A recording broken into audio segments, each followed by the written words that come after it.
Fala pessoal, tudo bem? Welcome to Uncle Brazil. My name is Rodrigo and today we will learn what are the personal pronouns in Portuguese and how to use them. But first of all, I invite you to subscribe to my channel and after the video, leave your thumbs up if you like it. Why did I write Brazilian native mode on? That's because here you will find some differences between my recommendations and the grammar books. That's because in my method, I am as practical as possible and I teach the language that is really spoken in our everyday conversations, okay? Now that you know that, let's start. The first personal pronoun, it's simple. I, eu. Example, I am Brazilian. Eu sou brasileiro. I study Portuguese. Eu estudo português. And here the differences begin. The second personal pronoun is you. Você. Você. The point is that the grammar books recommend to use tu.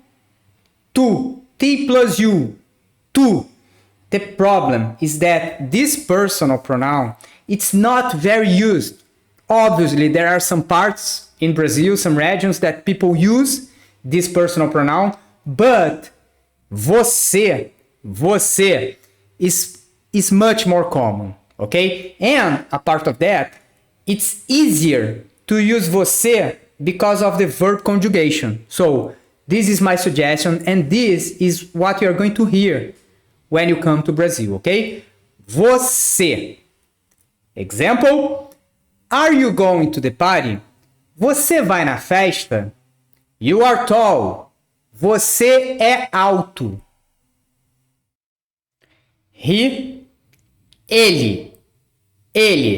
Third person of singular. He is American. Ele é americano. He is short. Ele é baixo. She. Ela. She's beautiful. Ela é bonita. She's French. Ela é francesa. And the good news for you is that in Portuguese, we don't have the personal pronoun it. Don't need to worry about that, okay? Guys, now an important difference between my recommendations and the grammar books, okay? I'm talking about the first person of plural. We, a gente. That's what you're going to hear when you come to Brazil, okay? It's much more common than the other one suggested by the books. We are going to see after this one, okay? So, much more common and much easier to use. First, related to the verb conjugation, okay? You can use this personal pronoun and conjugate the verb in the singular with the same conjugation as you use in the third person of singular, he, she, ele, ela, and the second person of singular, você, you.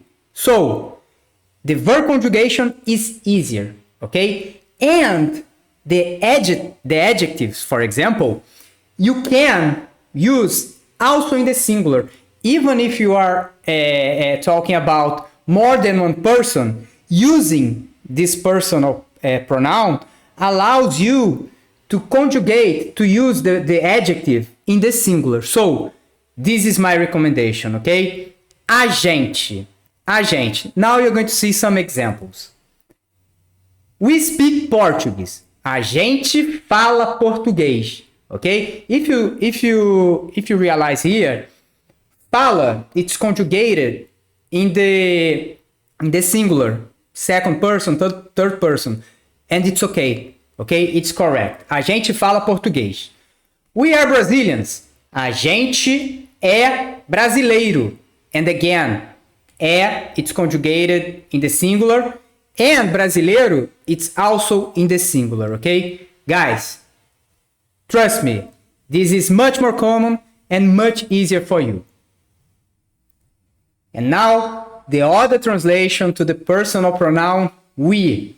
Nós. Nós. Obviously, there are some people that use this personal pronoun, okay? But in my opinion, it's much more common to find this personal pronoun in the written language. Newspapers, magazines, books, okay? And you're going to see the difference between the conjugations. We speak Portuguese. Nós falamos português. Can you see? The verb conjugation here is different. In the first example, a gente fala português. In this one, nós falamos português. Okay, so you need to pay attention. When you use this personal pronoun, you need to conjugate the verb in the correct person, okay? Which is the first person of plural. So you need to put this verb in the plural. Different from the other personal pronoun, a gente, that allows to use the verb in the singular, okay? The other example, we are Brazilians. Nós somos brasileiros.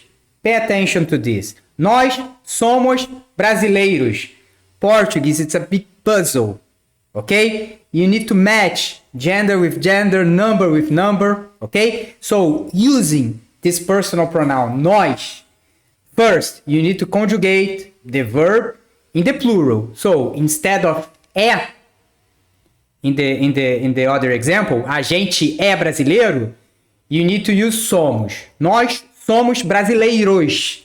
And you need to put brasileiro in the plural, brasileiros. In the other example, you can say, a gente é brasileiro. More simple, okay? But in this case, as you are using this personal pronoun nós, you need to conjugate the verb in the plural and you need to use the adjective also in the plural, okay? So, nós somos brasileiros. Now let's see the second person of plural. You, vocês, vocês. Two interesting details for you. The first one, the grammar books recommend another personal pronoun, vós, vós. The point is, nobody uses this personal pronoun. I'm 37 years old and I've never heard someone using this personal pronoun, okay? Maybe, okay, in some parts of Brazil, you can find this personal pronoun in some old books, but it's not usual, okay? So, this is the personal pronoun that we use. Vocês, vocês. And now, a difference between English and Portuguese. You have, in English, only one personal pronoun to use in the singular and in the plural, okay? And I need to know the context to understand if you are talking with one person or with more than one person, okay? But in Portuguese, we don't have this problem. We have a personal pronoun to the second person of singular, você, and another one to the second person of plural, vocês, okay? Now let's see some examples. Are you going to the party? Vocês vão na festa? I know if I hear that, I will understand that the person is speaking with more than one person, okay? And another example, you are tall. Vocês são altos. Remember about the puzzle? Here in this example, vocês, it's in the plural, são, it's in the plural, and altos, also in the plural.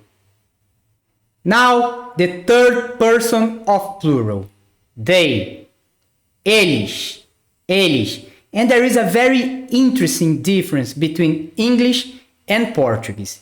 In English, there is only one personal pronoun to refer to a group of men or to a group of women. If you say, for example, they are playing, if I don't have a context, I will not be able to understand if this sentence it's referring to a group of men or to a group of women. In Portuguese, we don't have this problem because we have a personal pronoun to a group of men and another one to a group of women. In this case, eles It's when we are referring to a group of men. Let's see some examples. They are Spanish. Eles são espanhóis. If I hear this sentence, I will identify in the same time that it's a group of men. They are smart. Eles são inteligentes. Now, the personal pronoun in the feminine. Elas. Elas. They are American. Elas são americanas. They are tall. Elas são altas. Once, a student of mine asked me, okay, but if it's a mixed group, man and woman, very interesting question. And the answer is, you need to use the personal pronoun in the masculine. Eles. Okay, so if you say, eles são, if there is a group of man and woman, you can say, eles são altos. Ok? It will be correct. É isso, pessoal. Thanks for watching. I hope it helped you. And if you want to know more about personal pronouns in Portuguese, you can read the article that I wrote in my blog. You can find the link here in the video description. Okay? Thank you very much again. And see you in the next video. Valeu!